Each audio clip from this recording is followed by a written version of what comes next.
दिल्लीत झालेल्या बॉम्बस्फोटानंतर त्यातील जखमींना पंतप्रधान नरेंद्र मोदी बुधवारी भेटले। भूतानच्या दौऱ्यावरून परतल्यानंतर थेट पंतप्रधान या जखमींची भेट घ्यायला रुग्णालयात गेले। त्या जखमींची व्यक्तिशः चौकशी त्यांनी केली, त्यांना दिलासा दिला। जेव्हा पंतप्रधान भूतानच्या दौऱ्यावर गेले होते तेव्हा दिल्लीत हल्ला झालेला असताना मोदी कशाला भूतानच्या दौऱ्यावर गेले अशी टीका विरोधकांनी केली।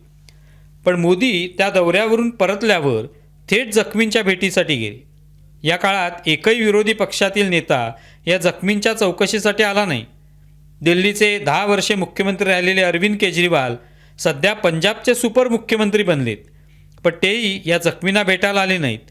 विरोधी पक्षनेते असलेले राहुल गांधी सध्या कुठे आहेत माहिती नाही, ते परदेशात गेले आहेत का असा सवाल विचारला जातोय, कारण त्यांनी अद्याप जखमींची भेट घेतलेली नाही। सगळ्या प्रमुख नेत्यांची घरं दिल्लीत आहेत।